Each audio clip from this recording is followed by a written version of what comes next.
안녕하세요. 오만사입니다. 저는 30대 중반의 여자입니다. 남편과 결혼한 지는 1년도 채 되지 않았어요. 남편에게는 여동생이 둘이나 있어요. 아버님은 이미 돌아가셨고 시어머니만 계셨는데 남편이 저와 결혼하기 전까지는 함께 살고 있었어요. 시어머니는 그냥 아무것도 하지 않으시고 집에만 계신 분이셨어요. 사회생활은 한 번도 해보신 적이 없으셨어요. 아버님이 살아 생전에도 그렇게 경제적으로 힘이 들었다고 하는데도 밖에 나가서 돈 한 푼 벌어 오신 적이 없었다고 하더라고요. 남편이 고등학교 재학 시절에 아버님이 갑자기 돌아가셨을 때도 아무것도 하지 않으시고 그저 있던 돈만 까먹고 살았다고 했습니다. 그런 탓에 남편이 집안의 가장 노릇을 해야 했고 그럴수록 시어머니는 남편에게 엄청 의지를 했었다고 하더라고요. 학원 강사 아르바이트를 하면서 두 여동생의 학비와 생활비를 책임져 왔다고 했어요. 시어머니는 그때도 그저 아무것도 하지 않고 집에서 놀고만 있었다고 하는데 이해가 되지 않았어요. 이유는 그 나이에 할 만한 일이 마트 계산원이나 식당 서빙이나 주방 보조일밖에 없어서 그런 일은 죽었다 깨어나도 못한다고 하시더래요. 전형적으로 남을 의지해서 살아야 하는 그런 분이셨다고 했어요. 아버님이 돌아가시자마자 모든 것을 아들에게 의지를 해버리시는데 그런 어머니가 매우 싫었다고 했습니다. 하지만 어쩌겠습니까? 남편이 그 어린 나이에도 철이 빨리 들어서 손은 가장 노릇을 했다고 하더라고요. 시어머니는 하나부터 10까지 모두 다 혼자서 결정을 하지를 못하고 남편에게 어떻게 할지를 물어보곤 하셨대요. 그런 와중에도 다행히도 공부를 잘해서 대학교에 쉽게 장학금을 받고 입학을 했었다고 했어요. 남편이 방학 중에도 학원 알바 외에도 닥치는 대로 돈이 되는 일이면 가리지 않고 해야 했대요. 그렇게 해서 아빠가 운영을 하시던 공장에서 일을 하게 되었어요. 힘든 일이라서 젊은 사람들은 구경도 힘들었었는데 뜻밖의 어리디 어린 청년이 돈을 벌어보겠다고 열심히 일하는 남편을 기특하게 여기셨어요. 그것도 유명 대학 재학생이었던지라 아빠가 따로 수당도 더 챙겨주고 관심도 가져줬다고 했습니다. 그래서 그런지 남편은 저희 아빠를 잘 따랐고 공장일도 내일처럼 열심히 했어요. 매번 방학 때는 물론이고 방학이 아닐 때라도 자주 와서 공장일을 돕곤 했습니다. 소년가장이란 사실을 알고서 아빠가 여러모로 편의를 많이 봐줬어요. 그런 상황에서도 장학금도 놓치지 않고 학교 공부도 열심히 하는 것을 보고 아들처럼 아끼셨어요. 사실 그 당시 아빠는 오빠를 잃고 많은 시름에 잠겨 있을 때였습니다. 엄마가 집안 가족력인 간암으로 오랫동안 투병을 하시다가 돌아가셨는데 오빠도 친구들과 놀러 갔다가 산에서 실족해서 하늘나라로 갔어요. 그 때문에 아빠의 충격은 컸습니다. 그런데 공장에 들어온 남편이었던 그 청년을 보자 아들 같은 생각이 들었다고 하시더라고요. 그런 인연으로 아빠는 남편을 아들처럼 아끼고 돌봐주다시피 했어요. 그것을 시어머니도 알고 계셨고요. 남편은 아빠의 후원 덕분에 열심히 입사 준비를 해서 공기업에 입사를 했습니다. 그런 후에 저는 말로만 들어왔던 남편을 아빠 공장에서 만났어요. 남편은 아빠를 아버지처럼 여기고 따랐기 때문에 저에게도 친여동생처럼 잘 대해줬어요. 가난한 가정 형편만 빼고는 부족할 것이 없는 사람이었어요. 아빠도 아들처럼 아끼고 있었고 저도 친오빠처럼 잘 대해주는 남편이 남처럼 생각되지 않더라고요. 그래서 어느새 급속도로 가까워졌어요. 결혼까지 하게 되었습니다. 남편의 가정 형편을 아는 터라 아빠가 신혼집이며 결혼식 비용도 다 부담했어요. 남편이 그때까지도 시어머니와 시누이들의 학비와 생활비를 전적으로 맡아서 대주고 있었는데 그것도 끊지 않았어요. 오히려 시어머니는 적반하장으로 더 바랬어요. 자기 아들이 잘나서 돈으로 싸매고 시집 온 줄 아시더라고요. 사장 딸이라고 자랑을 하시고 다니면서 그러셨대요. 이제 고생 끝이에요. 그동안 아들이 혼자서 벌면서 공부하면서 얼마나 쪼들리고 힘들게 살았는데요. 이제 저도 남들 하는 것처럼 마음껏 쓰고 살아도 되겠어요. 시어머니는 제가 남편과 결혼을 하자마자 맨날 놀러 가자, 백화점에 가자, 해외여행을 한 번도 못 해봤다는 둥 하며 심간편한 소리를 하시곤 했습니다. 딱 봐도 저를 봉으로 하시더라고요.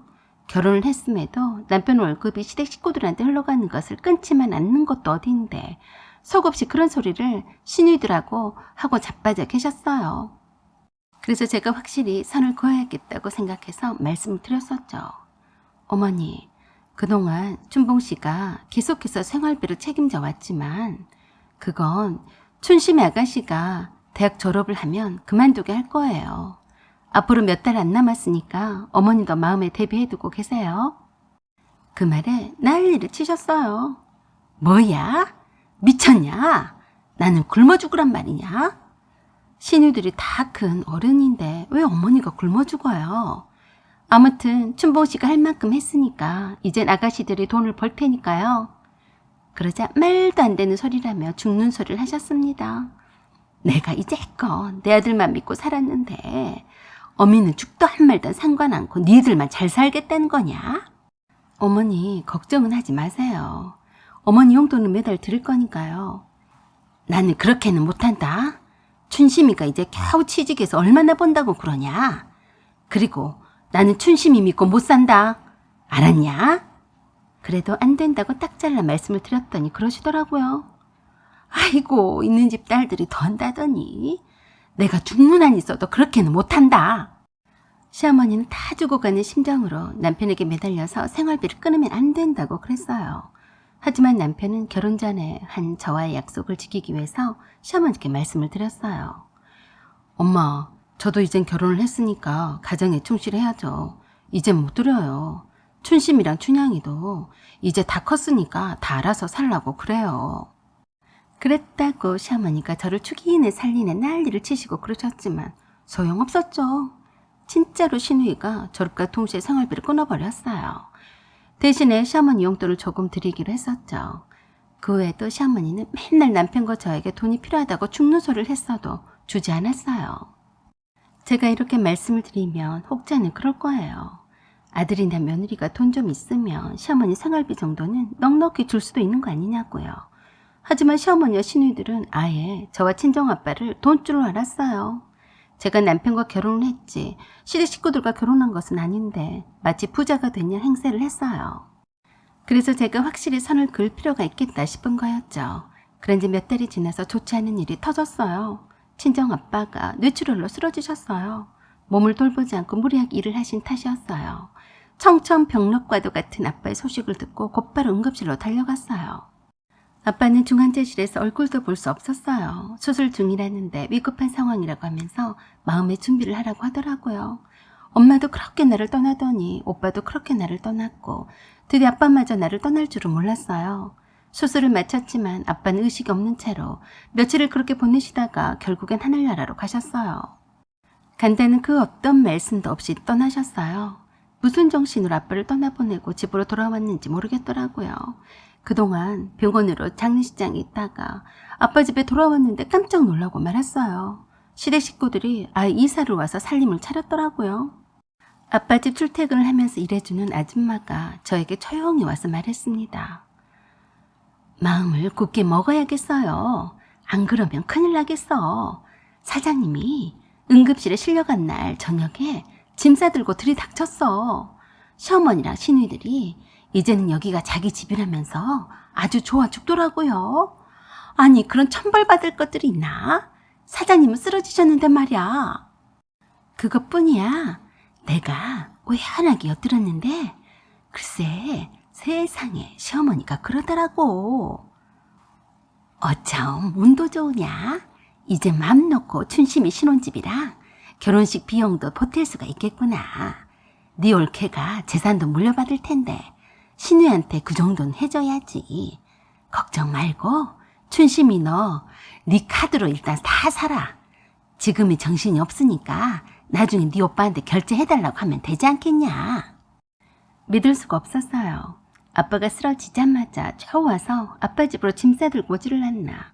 보나마나 하늘나라로 갈 사람이라서 돈이 남편에게 쏟아질 테니까 신우이 결혼식을 서두르며 돈지랄을 할 계획을 세우고 있었다니 피가 거꾸로 솟는 느낌이었어요. 제가 정신이 없는 틈을 타서 내 허락도 없이 아빠 집에 함부로 와서 자기 집인 양 행세를 하는 것도 꼴불견이었어요. 마치 한 가족이라서 혼자가 된 저를 돌봐주듯이 아빠 집에 몰려와서 생색을 내고 자기 집 행세를 하고 있다니 참 역겹더라고요. 그래서 시어머니와 시누이들이 깔깔대고 놀고 자빠져 있는 거실로 가서 물 한 대박을 갖다가 부어버렸어요. 웬 마른 하늘에 날벼락이 그냥 놀라서 소리를 질렀어요. 이게 뭔 짓이냐? 너 미쳤냐? 그래요. 전 미쳤어요. 나한테 죽기 전에 당장에 나가지 못해요? 아줌마, 경찰 부르세요. 허락도 없이 남의 집에 쳐들어왔으니까 주거 침입죄로 잡아가라고 하세요. 그리고 널려있는 시어머니와 시누이 물건들을 다 집어다가 마당에 던져버렸어요. 그랬더니 시어머니가 저에게 그러시더군요. 이게 지혜비가 죽으니까 정신이 나갔나?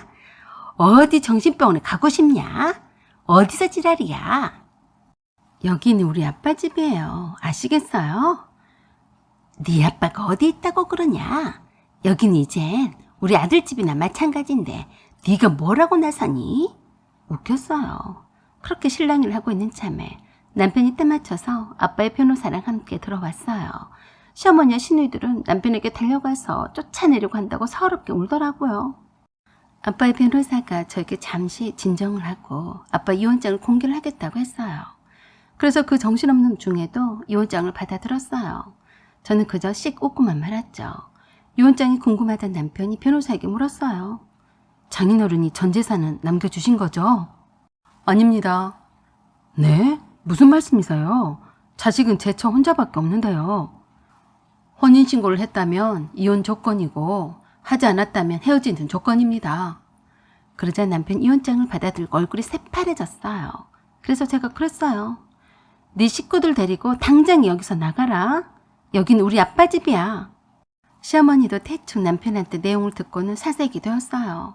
아빠가 살아생전에 남편을 이뻐하셨으니까 아빠가 운영하시던 공장은 고스란히 남편 앞으로 줄 것이고 적지 않게 유산을 남길 거라고 믿은 모양이었어요. 이혼을 하면 저에게 유산을 상속하겠다는 조건부였어요. 결론적으로 아빠도 남편을 믿지 못하신 거였어요. 그래서 바로 그 자리에서 사람을 불러서 시어머니와 시누이들 짐을 다 빼버렸어요. 남편에게도 실혼집에 있던 남편 짐도 다 빼서 나가라고 했어요. 그러자 시어머니가 그때서야 그러더군요. 여기 아니면 우린 갈 데가 없다. 집을 부동산에 내놓았어. 벌써 팔렸다더라. 그 돈으로 춘심이 신혼살림을 사느라 다 써버렸다. 그러든 말든 무슨 상관이냐며 그 자리에서 내쫓았어요. 남편도 몸만 나가라고 했어요. 다행히도 혼인신고를 늦게 하라는 아빠의 말을 잘 따랐더니 별 복잡하지도 않게 끝났습니다. 남편은 아빠가 자기를 아들처럼 믿고 오지 한다고 철석까지 믿었지만 그게 아니었어요. 딸의 남편감으로서는 아니라고 생각하셨던 거예요. 그래서 내심 저를 헤어지게 하고 싶으셨던 겁니다. 그렇게 해서 저는 남편을 버렸어요. 얼마나 속이 후련하고 시원한지 모르겠더라고요. 저와 아빠를 돈줄로만 알던 시대 식구들을 돈줄인 전 남편과 오래오래 잘 살라고 했습니다. 사연은 여기까지입니다. 구독과 좋아요 부탁드려요. 감사합니다.